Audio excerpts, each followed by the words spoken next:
gente, estamos de volta agora com a lição 4, o início da perseguição.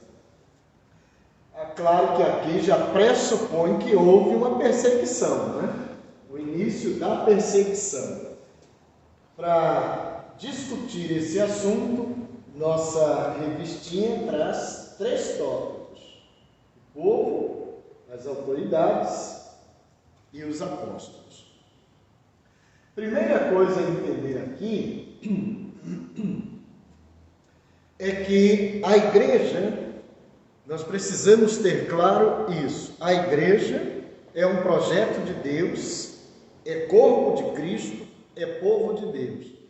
Então nós estamos falando de algo que se opõe frontalmente a Satanás, ao reino das trevas. Se opõe frontalmente. Por que estou enfatizando isso? Porque se a igreja se opõe frontalmente a Satanás, logo já é de se esperar que ela sofra perseguição. Ponto pacífico. Ela vai sofrer perseguição, ela sofre perseguição já naquele momento, no primeiro século. E por que isso vai ser importante de ser considerado? Quando Lucas registra esse episódio no seu texto, no seu livro, ele não o faz por acaso, mas é justamente para que possamos perceber que viver uma vida de obediência a Cristo, viver uma vida em cumprimento à vontade de Cristo, se identificar com Cristo, tem um preço. E o preço é pago a partir dessas experiências.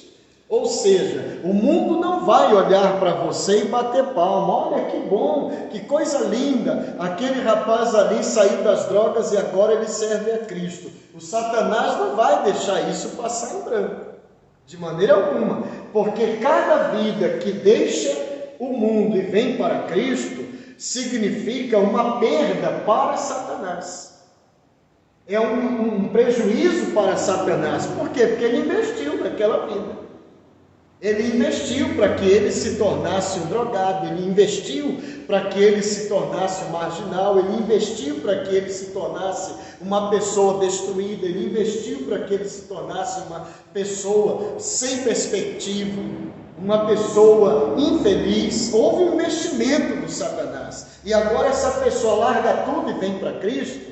Ele não vai olhar isso e ficar simplesmente de braços cruzados. Ele não vai ver a igreja se manifestando no mundo com a mensagem de salvação, levando luz para as trevas.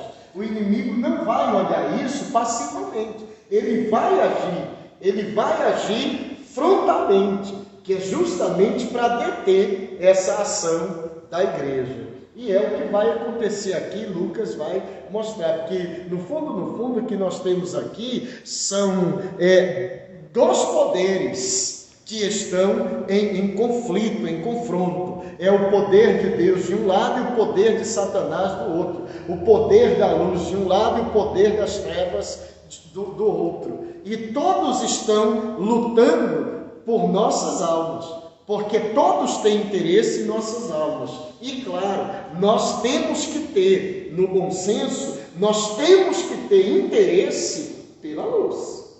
Nós temos que ter o interesse pelo reino de Deus. E quando nós optamos pelo reino de Deus, indiretamente, nós declaramos guerra contra o reino das trevas. E é o que está acontecendo aqui. Então, o que nós temos? Nessas perseguições,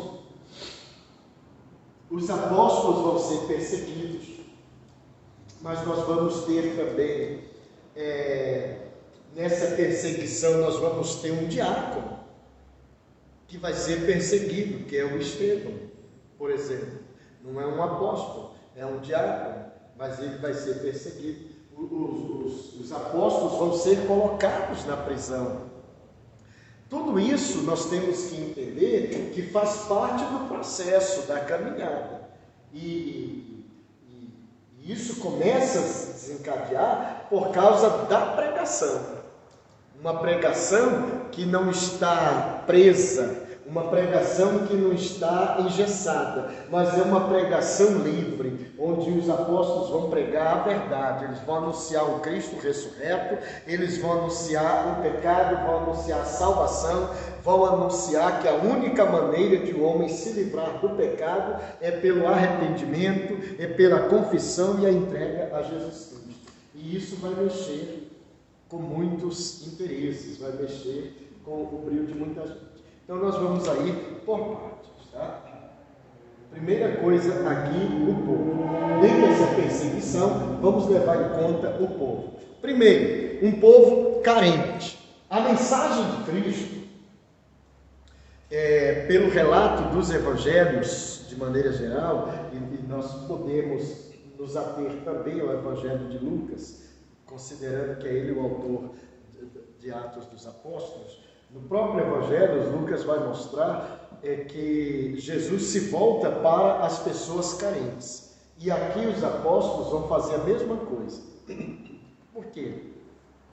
Eles vão ter naquela plateia, vão ter no meio daquela multidão, pessoas que representam muito bem aquela sociedade.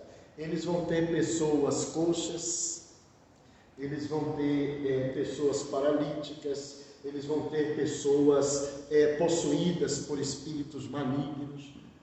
São situações que alguém poderia dizer assim, mas são fatos isolados. Mas não se trata disso, se trata de representatividade. Essas pessoas com esses problemas, elas representam uma sociedade. Isso nos faz entender que aquela sociedade tinha problemas, aquela sociedade tinha carências. E essas pessoas que visivelmente são carentes, são justamente elas que chegam até os apóstolos, e é justamente para elas que eles vão dedicar a atenção deles, assim como Jesus fez também.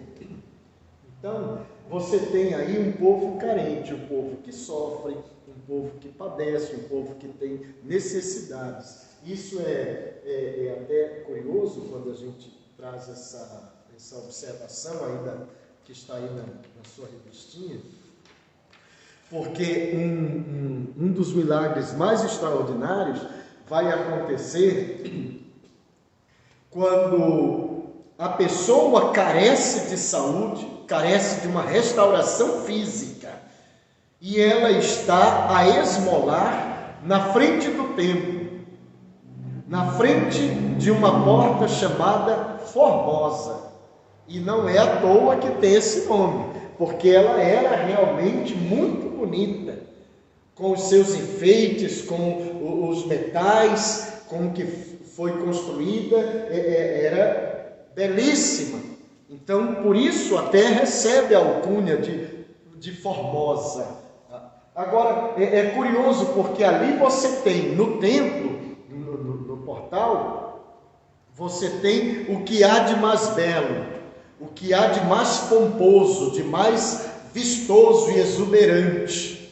Mas ali, diante dessa beleza toda, você tem uma pessoa que tem carências de saúde, de restauração física. Você tem um homem coxo.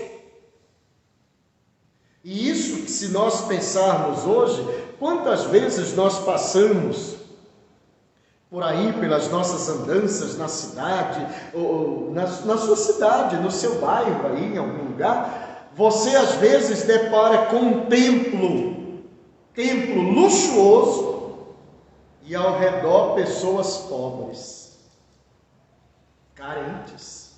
É um contraste muito grande, e era o que havia lá, era o que acontecia lá. Então, pessoas carentes. Essas pessoas careciam de atenção, essas pessoas careciam de cuidados, essas pessoas careciam de amor, careciam de saúde, careciam de libertação, de consolo, de conforto, enfim, pessoas carentes. E os apóstolos vão se voltar para esse público. Então, a primeira coisa que precisamos levar em conta aqui é isso. Por que isso é significativo? Porque outras coisas virão na sequência em decorrência disso, dessa atenção dada a um povo carente. Então, a primeira coisa, era um povo carente. Depois, segunda coisa, esse povo, além de carente, também era um povo culpado. Culpado. Quando Pedro está pregando o seu sermão, e ele fala de Jesus, ele diz: a quem vós matastes. Esse povo, dias atrás, tomaram parte no assassínio de Jesus. Porque esse mesmo povo, dias atrás, havia optado por Barrabás e entregue Jesus para ser crucificado. Então é um povo culpado. É um povo que tem culpa. Isso é significativo. Depois, é um povo confuso. Por que um povo confuso? Veja bem, ao mesmo tempo, e isso concomitante, esse povo é culpado e, por ser culpado, é carente. Ele é culpado dos seus crimes, dos seus pecados, e por isso mesmo ele carece de perdão, carece da remissão dos pecados, carece do perdão. Então eles optam pela crucificação de Cristo e a libertação de Barrabás. Mas Pedro vai dizer: é esse mesmo Jesus que vocês crucificaram, o único que pode salvar vocês. Então eles optam pela condenação de Cristo e, ao mesmo tempo, eles precisam de Cristo para não serem condenados, para serem salvos. Então isso gera uma confusão na cabeça deles. Mas Cristo, ao ser crucificado, não é crucificado com água e rancor. Ele é crucificado por amor, justamente a esse tipo de gente. Esse povo que tem culpa, esse povo que tem pecados, porque ele diz: eu vim para os doentes, não vim para os sãos. Ele veio para aquele que havia se perdido. Então, esse povo precisa de Jesus, mas esse povo não consegue entender como que aquele a quem nós condenamos agora está disposto a nos salvar. Jesus não está só disposto a salvar, ele salva de fato. Ele é o Salvador genuinamente. Então, Pedro, os apóstolos de uma maneira geral, eles vão mostrar que Jesus é o único que pode resolver o problema da culpa, o problema da condenação que esse povo carrega. Isso vale para nós também. Porque nós nos tornamos culpados, sim, todas as vezes que nós cometemos erros, falhas, que nós ofendemos a santidade de Deus, ou que nós contrariamos a vontade de Deus, que nós nos insurgimos contra Deus, nós nos tornamos culpados. Todas as vezes. É como pegar a Escritura e dizer para Deus: eu não preciso mais disso. Me viro. Nós nos tornamos culpados. Mas mesmo assim, Ele está sempre pronto a nos perdoar, a nos livrar da culpa e nos dar o céu como herança, nos dar uma nova chance. Isso todas as vezes. Então, esse povo era culpado, mas ao mesmo tempo, aquele Cristo, aquele Jesus a quem eles crucificaram, condenaram à morte, é o único que pode salvá-los, é o único que pode absolvê-los. E Pedro, na sua pregação, vai chamá-los a esse compromisso: arrependei-vos, pois. Ou seja, tem uma maneira de resolver o problema da culpa. Qual é? Arrependimento. Arrependimento. É preciso que a pessoa seja honesta consigo mesma. Fiz isto, aquilo e aquilo outro, que são erradas, são coisas erradas. coisas que contrariam Deus ou coisas reprovadas por Deus. A pessoa tem que ser honesta consigo mesma e reconhecer isto e dizer para Deus: eu me arrependo disto, Senhor. Eu abro mão disto, não quero mais isto. Só isso. Porque Ele está sempre pronto a perdoar, sempre pronto a receber essa pessoa, sempre, todas as vezes. Então, é justamente para esse tipo de gente que a morte de Jesus faz sentido, justamente aí. Depois, por que isso aqui é significativo? Por causa disso. As autoridades aqui são principalmente as autoridades judaicas. Aqui nós temos os sacerdotes, tanto fariseus quanto os saduceus. Esses líderes vão desencadear uma perseguição aos apóstolos ou à igreja, justamente por causa desse povo, por ciúme, talvez até por insegurança. Essas autoridades aqui se colocam num patamar acima do povo. Os apóstolos, porque aprenderam com Jesus, se colocam no nível do povo. Esses, por se colocarem no nível do povo, têm melhor acesso ao povo, compreendem melhor a dor do povo, compreendem melhor o sofrimento do povo, as suas necessidades, as suas angústias. Esses, por se colocarem acima, compreendem menos as necessidades do povo, suas dores, suas angústias. Logo, esse povo tende a se aproximar mais dos apóstolos e menos das autoridades judaicas.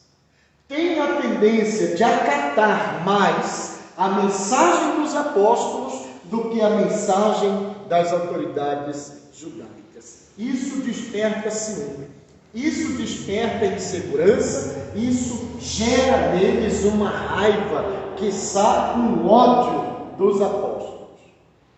Isso fará desencadear uma perseguição, não só contra os apóstolos, mas contra aqueles primeiros crentes ou aquela igreja que está surgindo. Nós temos aqui, com os apóstolos, em contato com esse povo, a solução de problemas, ou seja, ele está doente, pela mensagem e oração dos apóstolos, esse povo é curado. E o que essas autoridades faziam com relação a isso? Nada. A única coisa que eles diziam é que, se essa pessoa estava doente, é porque pecou. Só isso.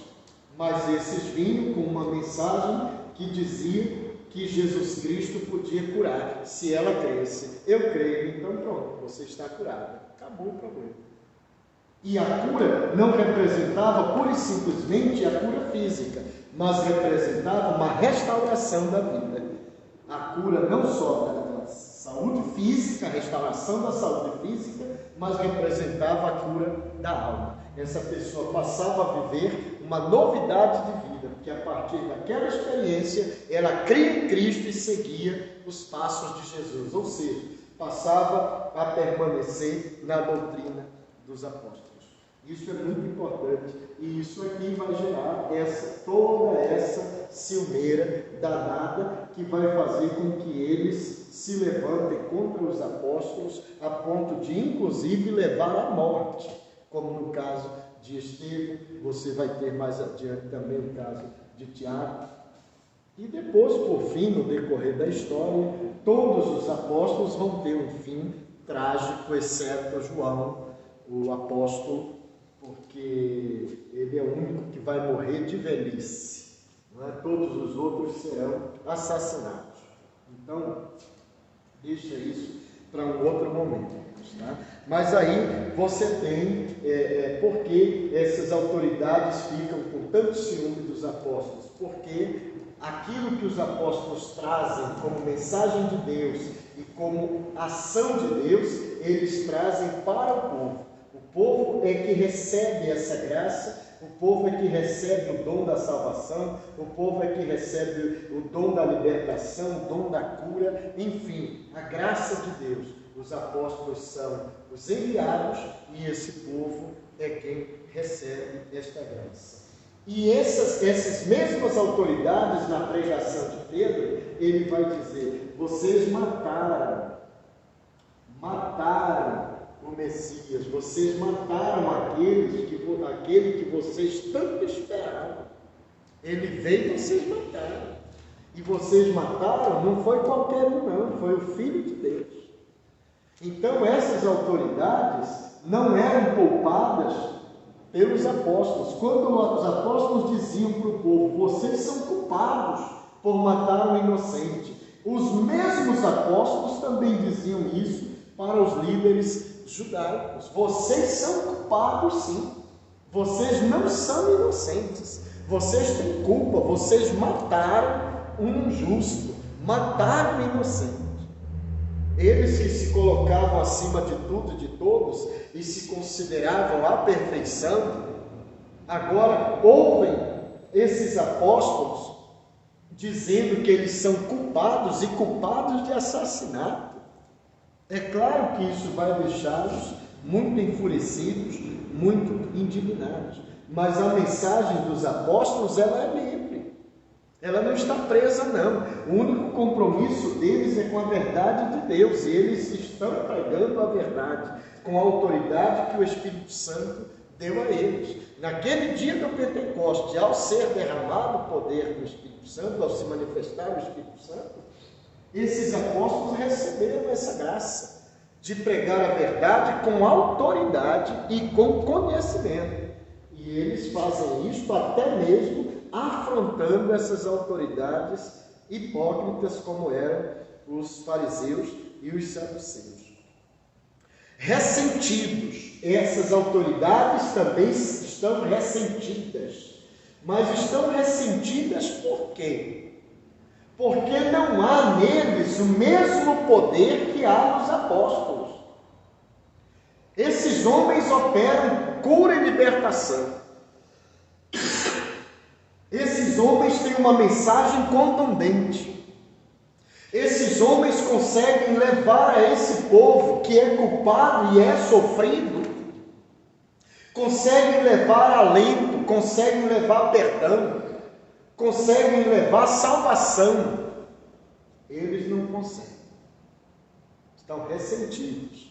Eles são apontados como hipócritas. Eles estão ressentidos. Estão aborrecidos. Esses homens estão falando de um Jesus que morreu e ressuscitou. Isso gera uma contenda interna nesse grupo de autoridades.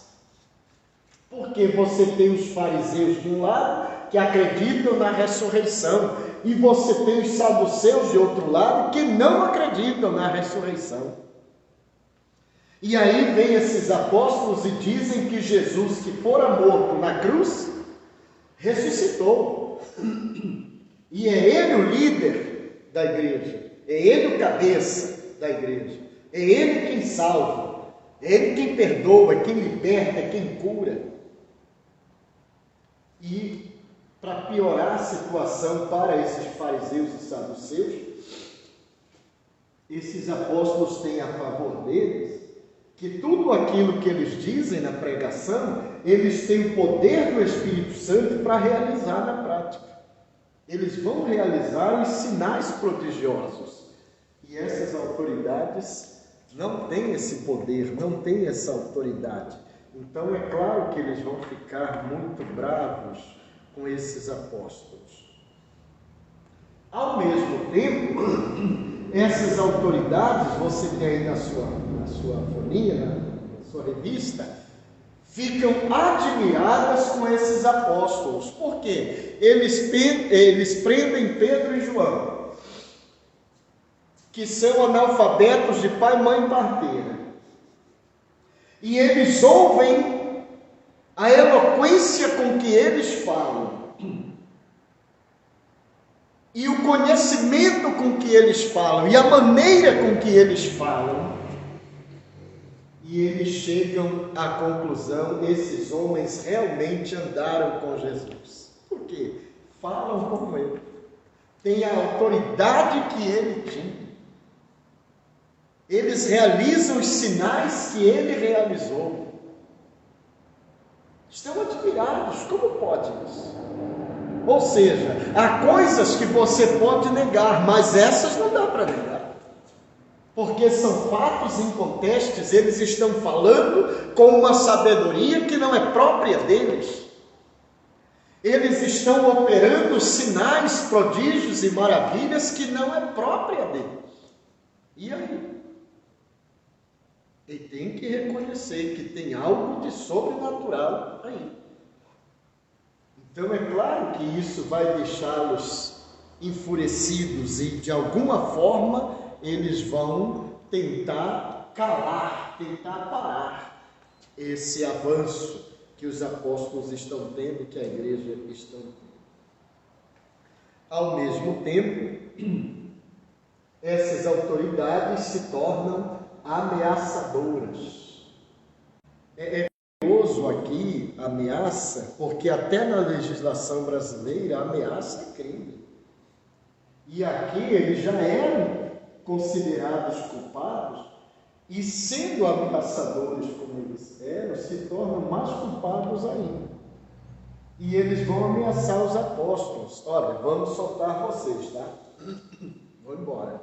Mas só tem uma coisa: nós estamos soltando vocês, vocês estão livres para ir, mas vocês estão proibidos de falar desse Nazareno. É mais ou menos aquilo que às vezes as pessoas fazem até dentro de casa, até com os filhos. Presta atenção, hein? Ameaça é crime.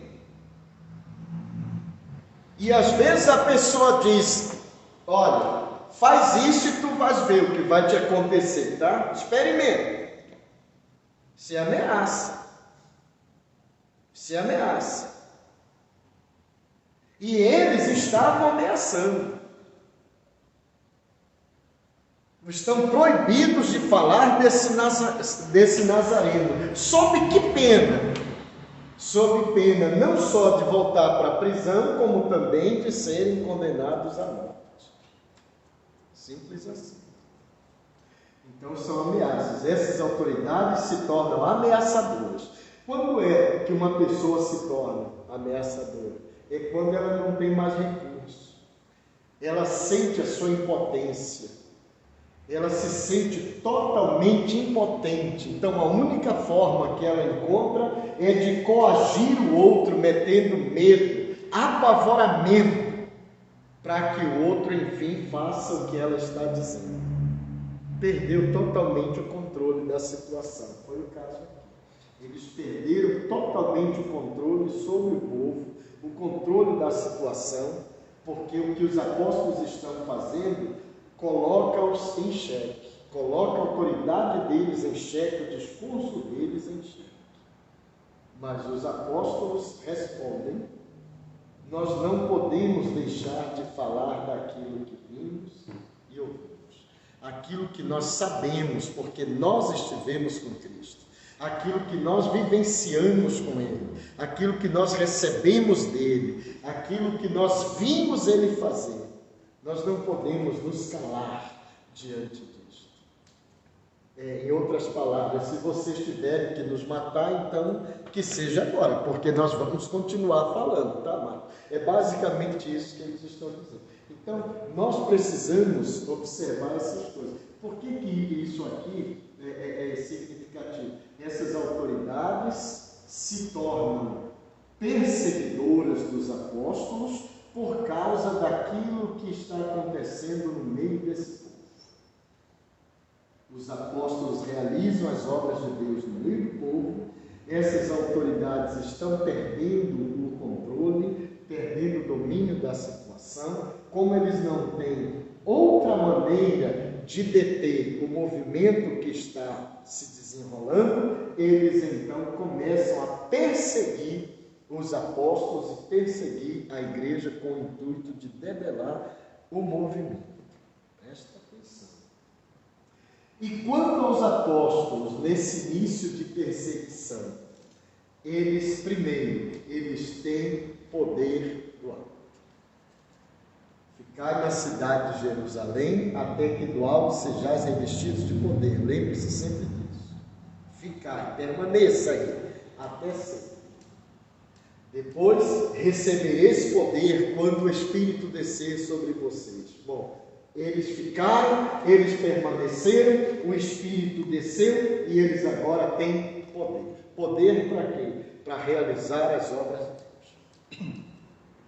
Não se esqueça, você encontra nas palavras de Cristo que aqueles que creem nele farão as obras que ele fez e farão obras maiores ainda. Todos aqueles que creem nele.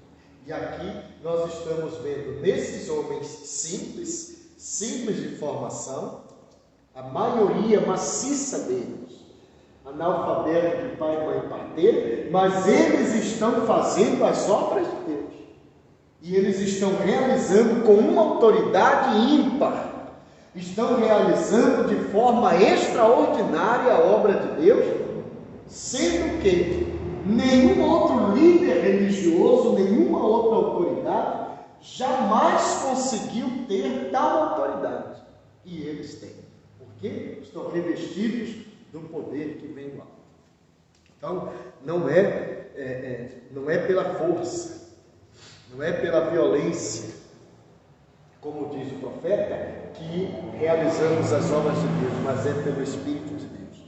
E eles dão a prova disso. Então, eles tinham o poder, havia neles esse poder. Se eles diziam que uma pessoa ia ser curada, essa pessoa era curada. Se eles diziam que essa pessoa ia ser liberta, essa pessoa era liberta. Porque havia neles o poder de Deus. É assim que acontece. Por que eles conseguem enfrentar essas autoridades perversas? Quando proibidos de anunciar a Cristo, e eles então reiterem: nós vamos continuar falando.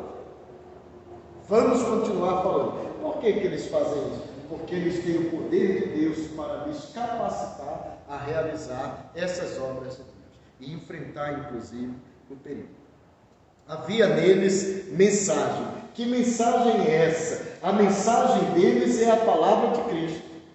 É uma mensagem evangelizadora, ou seja, é uma mensagem que leva a luz para que eles que estão em trevas enxerguem essa luz e saiam das trevas. É uma mensagem que tem conteúdo, que é uma coisa sobrenatural que está acontecendo. Você não pode esquecer que o texto que eles têm ao alcance deles é o Primeiro Testamento, é a Escritura hebraica. No entanto, tudo que eles ensinam sobre o reino de Deus, sobre Cristo, sobre a igreja, eles extraem dali. E esse conhecimento eles têm por causa da graça de Deus que está sobre eles. E eles conseguem compreender coisas a respeito do Messias e a respeito do reino que o Messias veio implantar, que nenhuma dessas outras autoridades, com todo o conhecimento que tinha e preparo intelectual, jamais conseguiu alcançar. E eles alcançaram esse conhecimento. Por quê? Porque a graça do Espírito Santo estava com eles, dando a eles essa capacitação para que eles pudessem levar a mensagem de libertação e de salvação ao povo. Então eles tinham uma mensagem, e a mensagem era uma mensagem escriturística. Hoje nós diríamos uma mensagem bíblica, uma mensagem fundada na Escritura, uma mensagem pautada na profecia. Isso é fantástico, isso é extraordinário. Depois, havia fruto em cada apóstolo. O que quer dizer isso? Ao contrário dessas autoridades, que tinham apenas o discurso perfeito, eles tinham um discurso perfeito e uma ação que se coadunava com esse discurso, que se identificava com aquilo que eles falavam. A conduta deles, a ação deles estava de acordo, em harmonia, afinada com o discurso que eles tinham. Não esqueça que Jesus chamou essas autoridades de casas caiadas. O que é isso? Casa caiada é aquele mortuário. Você vai no cemitério, principalmente cemitérios mais antigos, tem lá aqueles túmulos bem construídos, alguns até são de mármore, coisa linda, mármore, alguns tem umas estátuas, anjos, umas coisas belíssimas, mas o que é que tem dentro? Cadáver. O que tem dentro são ossos secos, não tem vida, casa caiada. E Jesus dizia que esses fariseus e saduceus eram casas caiadas, muito bonitos por fora, mas por dentro só ossos secos, não tinham vida, só havia podridão. Com os apóstolos é diferente. Esses apóstolos têm vida com Deus. Aquilo que eles diziam na mensagem deles, o povo via na ação deles, na vida deles. E isso faz diferença. Eles produziam fruto. Por isso que toda mensagem que eles anunciavam, diferente destes, dava resultado. Todos os dias acrescentava o Senhor àqueles que haviam de se salvar. Por quê? Porque era uma igreja que se formava cheia do Espírito, na doutrina dos apóstolos, no ensino deles. E por que tinha tanta força esse ensino? Porque não era um ensino que se pautava só no aspecto teórico, na fala, mas era um ensino que se manifestava no viver diário, no cotidiano. Diferente desses senhores aqui. Diferente dessas autoridades. Então, isso é significativo. Por que essas autoridades perseguem os apóstolos? Por causa daquilo que eles operavam no meio do povo. E como foi possível a esses apóstolos suportarem essas perseguições? Porque eles viviam cheios do Espírito Santo. Porque eles viviam sob a égide do Espírito Santo, conduzidos por Ele, cheios do Espírito, preenchidos pelo Espírito Santo. Esse é o revestimento. Nós precisamos disso. Nós precisamos, a igreja do século XXI, precisa entender que perseguição necessariamente não significa presença de pecado. Às vezes até pode ser, tá? O crente malandro e tal, vive uma vida cheia de erros e comprometida com coisas erradas por aí, e é claro que ele vai sofrer as consequências disso. Mas a igreja, quanto mais santa, quanto mais se santifica, quanto mais se aproxima de Deus, mais perseguida ela será. E você sabe que isto no Brasil já está acontecendo, né? As igrejas já começam a sofrer perseguições. De que maneira? As perseguições elas vêm hoje de uma forma mais moderna, mais discreta. Às vezes ela vem através de leis que tolhem a liberdade da igreja. Às vezes ela vem assim. Às vezes é uma situação que envolve um crente, ou às vezes envolve um pastor, mas as autoridades entendem que toda a igreja é culpada. E não só toda aquela igreja, mas toda e qualquer igreja é culpada. É uma perseguição.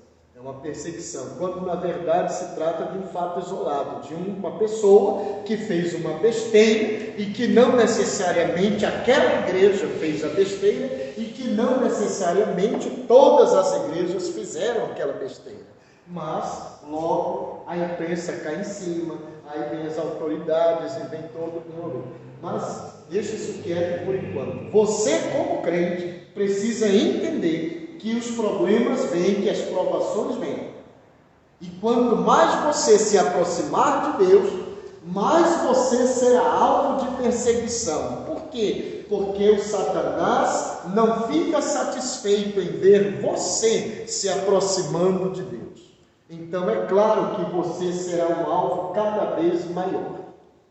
Mas como suportar isso ao invés de ficar se maldizendo? Porque hoje existe isso também, com muita frequência entre os crentes. Acontece um problema qualquer que desagrada ao crente, ao invés de ele buscar a Deus para entender o processo e ter força, unção, graça para superar aquilo ali, ele vai reclamar para Deus. E vai dizer: Deus, eu reivindico. Reivindica o que, amado? O que é que Deus tem que antes de estar com Ele era ter?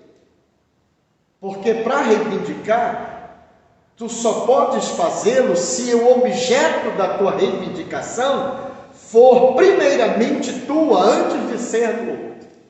Para poder justificar: o outro tirou de mim, é meu. Não. Tudo que tu tens é de Deus. A vida, inclusive, que tu tens é de Deus. Tudo que tu tens é de Deus. Não existe nada que tu possas legalmente exigir de Deus. Nada. Máximo pedir que pela misericórdia Ele te conceda. E Ele concedeu a graça aos apóstolos para dar a eles a habilidade e a condição de enfrentar as lutas e as perseguições. Precisamos, na verdade, dessa mesma graça, desse revestimento, que de fato já foi dada. Mas o fato de ter sido dada não quer dizer que ela tenha sido aceita, tenha sido recebida. Deus te deu, mas se tu não aceitares, tu não vais usufruir dela. Então, aceita, para que tu possas ter a graça necessária para enfrentar os reveses que a vida te impõe no dia a dia. Fazer a obra de Deus, essa é a nossa missão como crentes em Cristo. E para realizá-la precisamos do poder do alto. E para termos esse poder do alto, nós temos que aprender a permanecer. Porque só quem permanece recebe e usufrui. Então que Deus nos abençoe, que Deus nos conceda graça. Não esqueça de ler a lição no decorrer da semana, verifique todos os versículos, para que você possa entender o livro, acompanhar a leitura do livro, e até o próximo encontro, se Deus quiser.